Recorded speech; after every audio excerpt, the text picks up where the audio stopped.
This is topic number 2 in our video tutorial series detailing the fundamentals of organic chemistry nomenclature. If you'd like to move ahead to any of the other videos in the series, you may do so by clicking on the links located on the left-hand side of your screen, and that will bring you to the appropriate video. Otherwise, this particular tutorial will look at alkane nomenclature.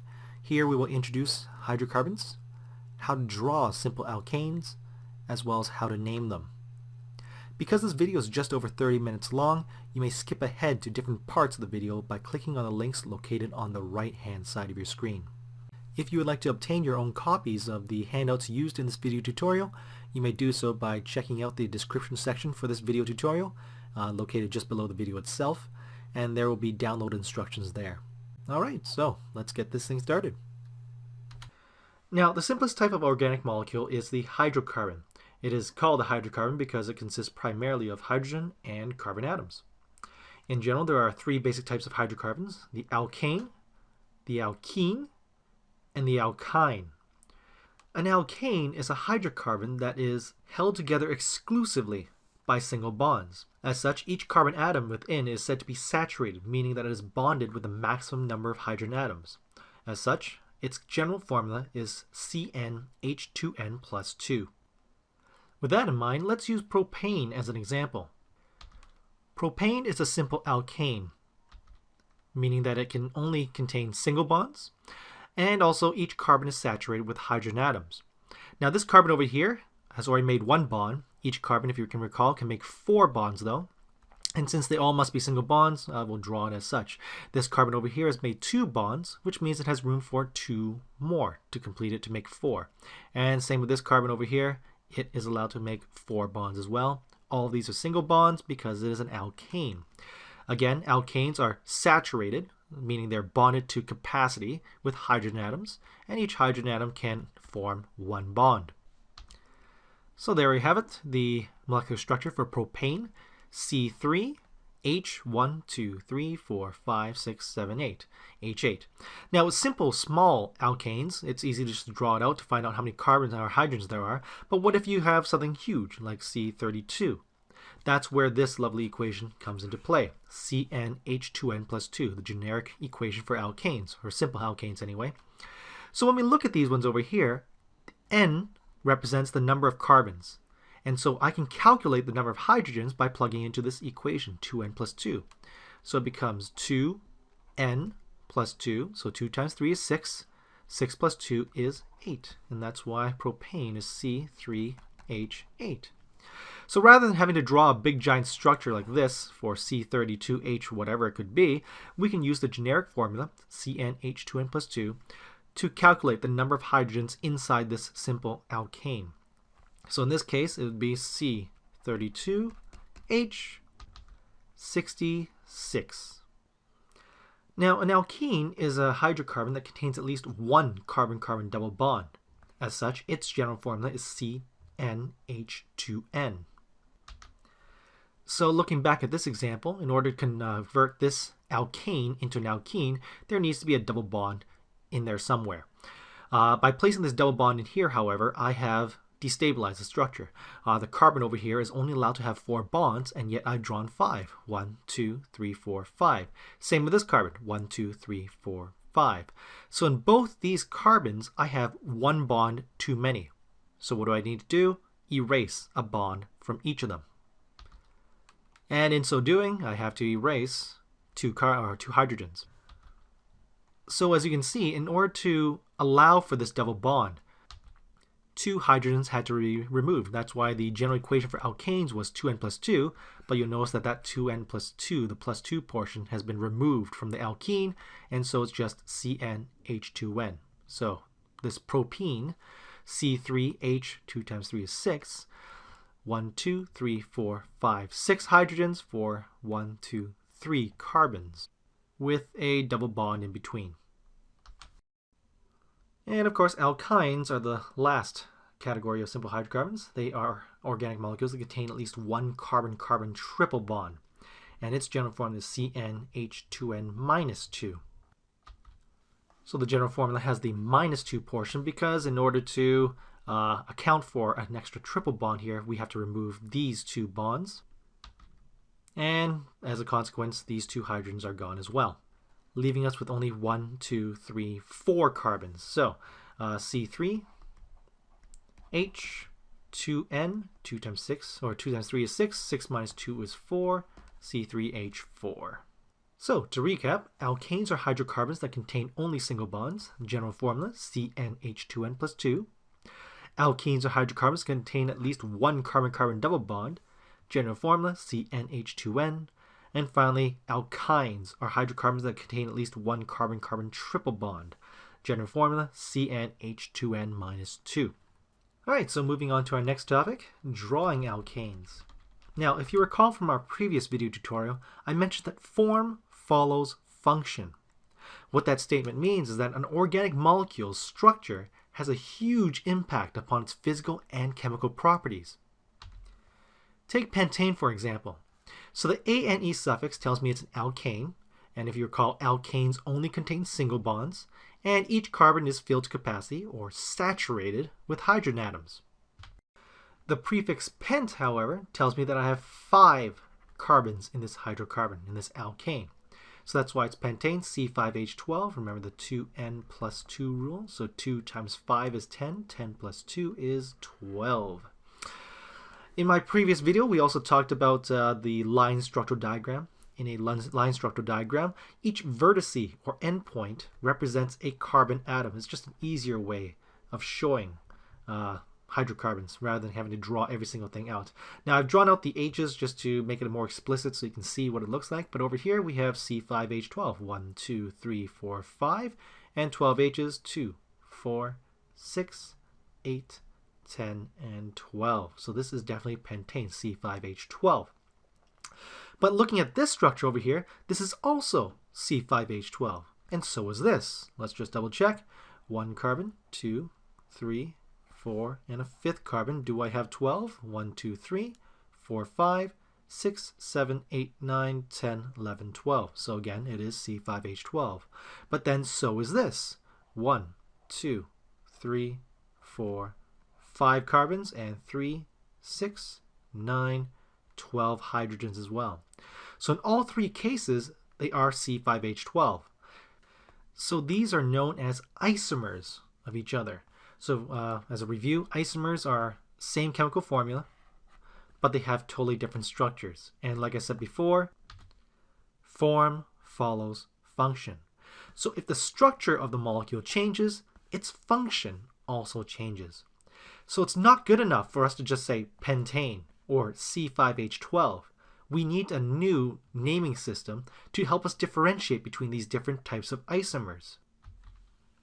And this is the reason why organic nomenclature, or naming organic compounds, tends to be super long and complicated, because we need it to be specific in order to differentiate between the different isomers, or rather its chemical formula. Before we continue on, I just need to do a brief review about the Greek prefixes. So when we look at the prefixes, they tell us the number, or they indicate the number of carbon atoms in that particular hydrocarbon, or in that part of the hydrocarbon anyway. You should be familiar with the pent, hex, hept, octanone, and dec, 5, 6, 7, 8, 9, 10. The only ones that may be unfamiliar to you may be the first 4, meth, eth, prop, bute. Meth represents 1, eth is 2, prop is 3, and bute is 4. This is where the prefixes for butane and propane and methane come from. All right?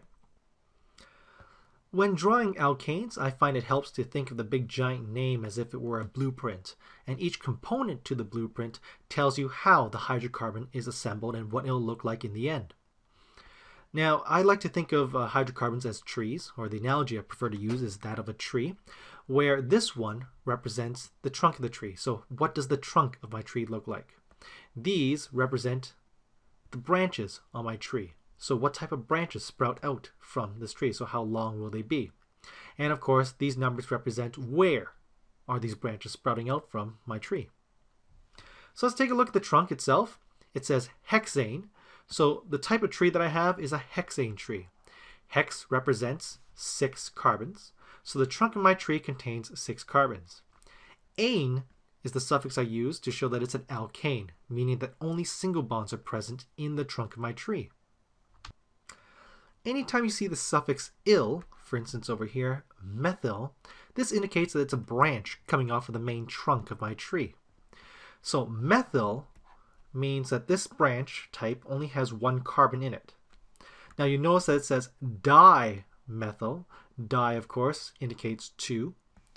So instead of saying methyl-methyl, they decided to say dimethyl to show that there are two methyl branches attached to my hexane tree. And of course, methyl branches only have one carbon in them.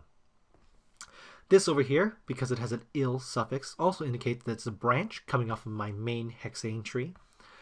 Eth is the prefix for two, so this type of branch only has two carbons in it, and that's why it's called an ethyl branch. These numbers over here indicate where on my main tree, the hexane tree, will these branches sprout out from. So the 4-ethyl says that the ethyl branch comes out of the number 4 carbon of my hexane tree. And because I have two of these methyl branches, I need to have two addresses to show where are they located. And it says 3,3-dimethyl. So both of these methyl branches come off of the same carbon. So now that we've dissected the name and understand what each component means, let's draw the structure. We'll start off with the trunk of our tree, the hexane tree. Hex, of course, means that there are 6 carbons. Ane, to show that it's an alkane, and so only single bonds are involved. And there we have it, 6 carbons, all held together by single bonds. What I like to do next is to put placeholders down for where my branches are going to be popping out from. So we could count left to right, or we can count right to left. It really doesn't matter. For the sake of simplicity, we'll read the carbon chain from left to right. So this will be carbon number 1, carbon number 2, carbon number 3, 4, 5, and 6. As we can see by these address numbers, we have branches sprouting out from carbon number 3. We have another branch sprouting out from carbon number 3 again. And finally, we have a branch sprouting out from carbon number 4. Now, from the number 4 carbon, I have an ethyl branch, if you recall. Eth means 2. So this branch has 2 carbons in it. So 1, 2, 3, 4. This is carbon number 4. There should be 2 carbons coming out from it. There's 2 carbons right there. On the carbon number 3, I have a methyl branch. Meth is the prefix for 1 carbon. So the methyl branch only contains 1 carbon in it. But you notice it also says dimethyl. So that means I have 2 of these 1 carbon branches.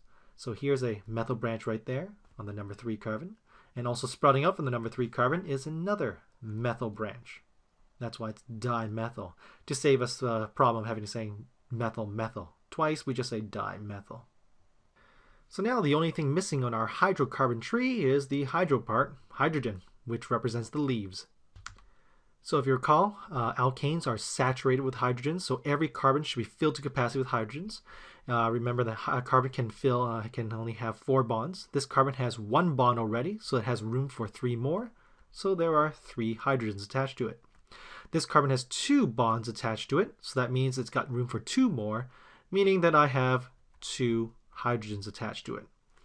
This carbon over here already has 4 bonds, so no hydrogens can be attached to it because it can't attach anymore, otherwise there'll be 5 bonds. This carbon over here has 1 bond, so there are 3 more hydrogens available to it. 3 more bonds can bond to it. Same with this carbon, 3 and the 4th bond. This carbon has made 3 bonds already, 1, 2, 3, leaving it room for only 1 more hydrogen. This one over here has 2 bonds, giving it room for 2 more hydrogens. This one has 1 bond, so room for 3 hydrogens. This one gets 2, and this one gets 3. And there we have it, our hydrocarbon tree, otherwise known as 4-ethyl 3,3-dimethyl hexane. Now, I rarely use condensed structural diagrams just because, well, there's too much writing involved. Instead, we prefer, as chemists, to use line structural diagrams. So, let's convert this condensed structural diagram into a line diagram. Quick review, in line diagrams, every endpoint and vertice represents a carbon that is filled to capacity with hydrogens, unless otherwise stated. So, my main parent chain, or the trunk of my tree, has 6 carbons in it. So 1, 2, 3, 4, 5, 6. So 6 vertices, 1, 2, 3, 4, 5, 6, each representing a carbon that's filled with hydrogens. I also have branches popping up from the number 3 carbon. Well, let me make a branch longer over there. So 2 of these branches, one branch here, another branch here, and on the 4th carbon I also have a branch sticking out. On the number 3 carbon, they're both methyl branches, so they should only have one carbon on each. So one carbon, one carbon. On the 4th carbon, I should have an ethyl branch. Ethyl branches have 2 carbons in them. So I've only drawn one so far, so here's the second one. So 1, 2. So these are the branches. Branch and a branch. And they represent 2 methyls and 1 ethyl. Students usually mix things up and they go, should this carbon be counted as a branch? The answer is no, because this carbon is part of my main chain. You should only count the branch carbons once they've extended past the main chain, and that would be up here and here, but not here. All right, and there you have it. This is the line structure diagram for 4-ethyl-3,3-dimethylhexane. As you can see, it's a lot easier to draw, a lot faster to draw anyway, more cleaner than having to draw all these C's and all these H's. Now, a common question I usually receive from students is, does it matter if I draw my ethyl branch up top here? Am I allowed to draw it down here instead? So, for instance, rather than drawing it up, can you be drawing it down? To which the answer is, yeah, it doesn't really matter. Go for it. Do whatever you feel like doing. I prefer to draw whichever method allows me to have more room. So if it gets too crowded at the top, I prefer to draw at the bottom instead. The reason why it doesn't matter whether you draw it up or down is because when it comes to alkanes, the carbons in the parent chain are held together by single bonds. And one of the properties of single bonds is that they are allowed to rotate. So they rotate along this axis over here. And this rotation allows you to have the green in both the up conformation as well as the down conformation. So both conformation exists, and it really doesn't matter if you draw it up or down. All you have to do is just pick one and stick with it, as long as it doesn't get too crowded and as long as it's easy to see which ones are branches and that the branches don't start to meld together. Alright, so if you want to just pause the video now and try this one yourself, I will go over the answer in just a few moments. Alright, so hopefully that was long enough. Let's give this a try. So it says 5-ethyl-2,3,4-trimethyl-5-propyloctane. Pretty long name, but it's not as difficult as you think it might be. Let's start off systematically and go with the trunk of my tree. It says octane, so oct means that there are 8 carbons in my trunk of my tree. And because there's an A-N-E suffix, I know it's an alkane, so only single bonds are involved. Now I'm only going to draw the line diagrams at this point. I'm not going to bother with the condense, so please get in the habit of doing so as well. So here we have the octane trunk of my tree. 1, 2, 3, 4, 5, 6, 7, 8 carbons. And now I'm just going to put in some placeholders for where my branches are going to sprout out from my main parent chain, or the trunk of my tree. Again, I'm going to count left to right. So this is carbon number 1, carbon number 2, 3, 4, 5, 6, 7, 8. I know that I have a branch popping up from the number 5. 1, 2, 3, 4, 5. I know I have a branch popping up from the number 2, 3, and 4. So 1, 2, 3, 4. And finally, I have another branch popping up from the number 5 as well. So 1, 2, 3, 4, 5, and another branch popping out. So these are just acting as placeholders until I find out how long each branch is going to be. Let's take a look at the first branch. It's an ethyl branch over here. So ethyl, as you can see, has 2 carbons in it. So I have 1 carbon here. I can't count this one because it's part of the main parent chain, or the main part of the trunk.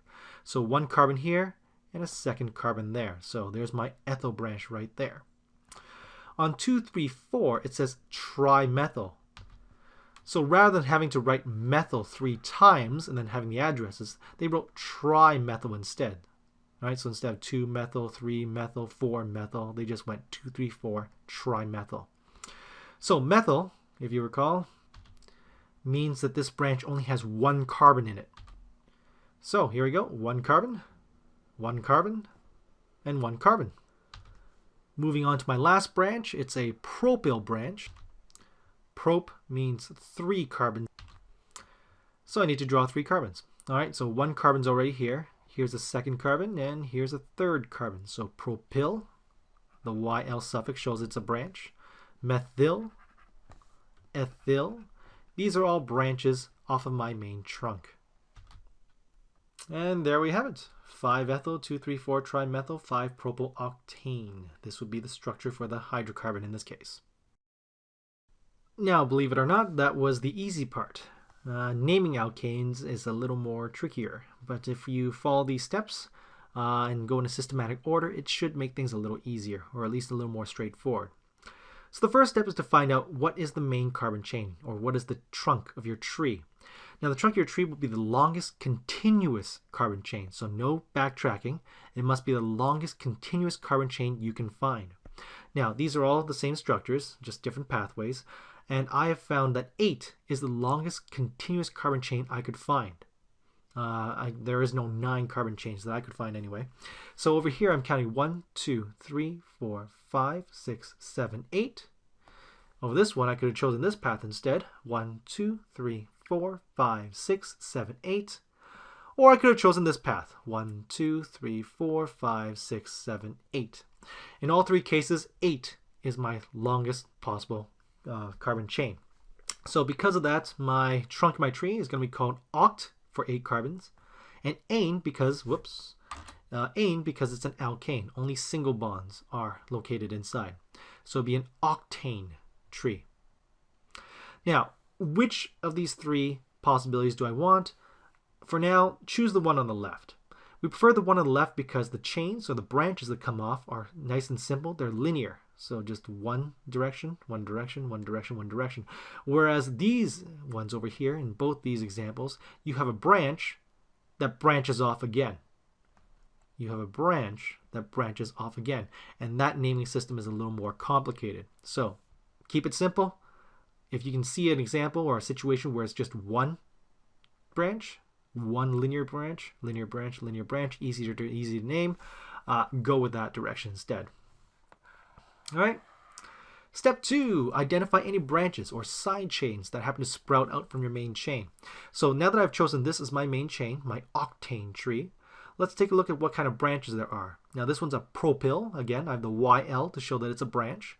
Prop to show that there are 3 carbons. 1, 2, 3. Remember that this carbon is part of my main parent chain, or the trunk of my tree, so it's not part of the branch. This is also propyl. 1, 2, 3. This one's methyl because there's only 1 carbon, 1. And so is this one. It's also a methyl because there's only 1 carbon. And next we have to find out the address numbers. Now I could count left to right, or I could count right to left. We choose the direction that gives us the lowest address numbers for the first branch encountered. So for instance over here, if I count left to right, I get 1, 2, 2, 3, 4, 4. And that's why we got 2, 2, 4, 4. On the other hand, if I count right to left, we get 1, 2, 3, 4, 5, 5, 6, 7, 7. 5, 5, 7, 7. Obviously, counting left to right will provide you with the lowest numbers, so that's the direction we're going to want to go. Last step, let's put them all together. Now, there are some syntax or grammatical rules when it comes to naming these hydrocarbons. First step, commas separate numbers from numbers. Hyphens are used to separate numbers from letters. You do not have any spaces, so leave no spaces between letters and letters. If there are multiple branches of the same type, you must use the Greek prefixes, such as di, tri, tetra, etc., etc. Mono is not necessary to indicate them as such. And finally, branches are written in alphabetical order. However, Greek prefixes do not affect this. So let's take a look at this over here. 2-methyl, so 1, 2-methyl, but then there's another 2-methyl. So rather than saying 2-methyl, 2-methyl, we can just go 2, 2 dash dimethyl. Same thing over here. Rather than saying 4-propyl, 4-propyl, we can just go 4, 4 dipropyl. Then my tree is an octane tree. So if we combine it together, no spaces between letters, we get 2,2-dimethyl 4,4-dipropyl octane. Now students usually ask me, is this 2 really necessary? Do I need to have an extra 2 over there? The answer is yes, because maybe my methyl branch could have been on number 3. That'd be a 2,3 dimethyl. So you can't just assume the reader knows it's going to be a 2 and a 2. You must explicitly tell them 2,2 dimethyl. Tell them exactly where do these 2 methyl branches sprout out from. Same with the dipropyl. Now when it comes to alphabetical order, M goes before P. We ignore the prefixes when it comes to alphabetical order. So M goes before P, so we just go 2,2 dimethyl 4,4-dipropyl octane. All right, let's try a couple of these ones over here. The answers are at the bottom, but just give it a whirl, and then I will explain how each of these went. So pause the video right now. All right, so with the first question, we need to find the longest continuous carbon chain, so no backtracking, and that will be our parent chain, or the trunk of our tree. Hopefully you found 6 carbons was the longest continuous chain you can get, and the 6 carbons could have been this guy over here, I believe. Alternatively, you may have gone this route or this route. In either case, it doesn't really matter, and I'll show you why it doesn't matter, so long as we go with the 6 carbon chain. So I like to write out the parts of the hydrocarbon first before I put them all together. Right now it's a hexane tree. Hex to represent 1, 2, 3, 4, 5, 6 carbons. Ane to represents the alkane, so only single bonds are present. Next, let's identify any branches that we might have. So our branches are only carbons that are not part of the main trunk. So this one is an ethyl branch, methyl, ethyl, so 1, 2. There's an ethyl branch. And then here's another ethyl branch, 1, 2. So I'm going to say ethyl here. Now instead of saying ethyl, ethyl, I can write down diethyl. Over here we have a methyl branch, because methyl represents 1 carbon. And that's all the branches we've got. Now we need to decide what counting direction should we go in. If we go left to right, we get 1, 2, 3, 3, 4. 3, 3, and a 4. If I count right to left, on the other hand, I get a 1, 2, 3, 4, 4. 3, 4, 4. So 1, 2, 3, 4, 4. So taking a look at this, the first one, it's a match, it's a tie. So I need a tiebreaker. Let's go with the second one. Oh, 3 seems to be the lower number rather than 4. So counting left to right is the preferred method. As such, the ethyl branches are going to get address numbers of 1, 2, 3, 3. So 3, 3 diethyl. And a 4 methyl. 4 methyl. So remember, dashes separate numbers from letters. Commas separate numbers from numbers, and no spaces in between letters. And when we put them together, we have to go in alphabetical order. When we go alphabetical order, prefixes do not count in the alphabetical priorities. So ethyl goes first, so it becomes 3, 3 dash diethyl dash 4 dash methyl. So no need to write mono. And then hexane. And there we have it, 3, 3 diethyl 4 methyl hexane.